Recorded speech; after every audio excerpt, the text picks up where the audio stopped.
உலகம் முழுவதும் உள்ள நிரஞ்சனா சேனல் நேயர்கள் அனைவருக்கும் பணிவான வணக்கம். இப்போது நாம் தைப்பூசத்தின் மகிமையை பற்றி அறிய இருக்கின்றோம்.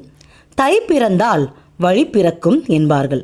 அத்தனை மகத்துவம் நிறைந்தது இந்த தை மாதத்தில் பூச நட்சத்திரத்தில் அமையும் தைப்பூச திருநாள். முருகப்பெருமானின் பேரருள் கிடைக்க வழிவகுக்கின்றது. தைப்பூசம் அன்று முருகப்பெருமானை கண் குளிர தரிசித்தால் பால் பொங்குவது போல் இல்லத்திலும் உள்ளத்திலும் மகிழ்ச்சி பொங்கும். முருகப்பெருமான் நிகழ்த்திய அற்புதங்கள் பல்லாயிரம். அதில் ஒன்றாக இதோ தைப்பூச திருநாளில் வாய் பேச முடியாத குழந்தையை பேச வைத்த முருகப்பெருமானின் அற்புத சம்பவம் ஒன்றை தெரிந்து கொள்வோம். சோமசுந்தர படையாச்சி சுப்பம்மா என்ற தம்பதியினருக்கு ஒரு அழகான ஆண் குழந்தை பிறந்ததுங்க. இந்திரனை போல் அழகாக குழந்தை இருந்ததனால் இந்திரன் என பெயர் சூட்டினார்கள். வசீகரத்தை தந்த இறைவன் வாய் திறந்து பேச பாக்கியத்தை அந்த குழந்தைக்கு தரவில்லைங்க. மற்ற பிள்ளைகள் நன்றாக பேசும்பொழுது தான் மகன் இந்திரன் பேச முடியாமல் அவதிப்படுகின்றானே, அவன் நம்மை அம்மா அப்பா என்று அழைக்க மாட்டானா, அவன் எதிர்காலம் என்ன ஆகும் என்று வருத்தத்தில் இந்திரன் பெற்றோர் இருந்தார்கள். காலமும் நேரமும் கூடி வந்தால் வராத சொந்தங்களும் வரும், கிடைக்காத செல்வங்களும் கிடைக்கும். அவ்வாறு சிறுவன் இந்திரனுக்கு விடிவு காலம் வந்ததுங்க. ஸ்ரீ ப அருணாச்சல அருணடிகள் இவர் சிறந்த வரக்கவி. இவரை பற்றி கேள்விப்பட்ட இந்திரனின் பெற்றோர் மகனை அழைத்து கொண்டு அருணடிகளை சந்தித்து தங்கள் மகனின் குறையை பற்றி சொன்னார்கள். கவலைப்பட வேண்டாம், முருகப்பெருமானின் கருணை உங்கள் மகனுக்கு இருக்கிறது. நிச்சயம் உங்கள் மகன் பேசுவான்.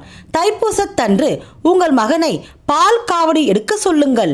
பால் வயிற்றை குளிர்விப்பது போல் முருகப்பெருமானையும் குளிர்விக்கும்.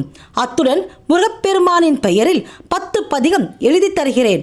அந்த பதிகங்களை முருகனின் சன்னதியில் நீங்கள் பாடுங்கள். பிறகு என்ன, அப்பன் முருகன் அனைத்தையும் பார்த்து கொள்வான் என்று கூறி 10 பதிகங்களை எழுதி இந்திரனின் பெற்றோரிடம் கொடுத்து குழந்தையை ஆசீர்வதித்தார் சுவாமிகள். நமக்கு ஒரு குறிப்பிட்ட தேதியில் ஒரு வேலை நடக்க வேண்டும் என்றால் அந்த நாள் வர இன்னும் எத்தனை தினம் ஆகும் என்று கேலண்டரை அடிக்கடி பார்த்து கொண்டு இருப்போம் இல்லையா?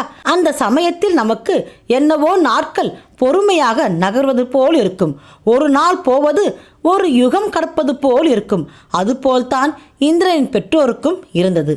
என்றைக்கு தைப்பூசம் வரும், நாம் குழந்தை அன்றைக்கு சுவாமிகள் சொன்னது போல் பேச வேண்டும், குழந்தை பேசுவதை கேட்க வேண்டும் என்று ஆவலாக காத்திருந்தார்கள். இவர்கள் எதிர்பார்த்த தைப்பூச திருநாள் வந்ததுங்க. இந்திரனை பால்குடம் எடுக்க செய்தார்கள்.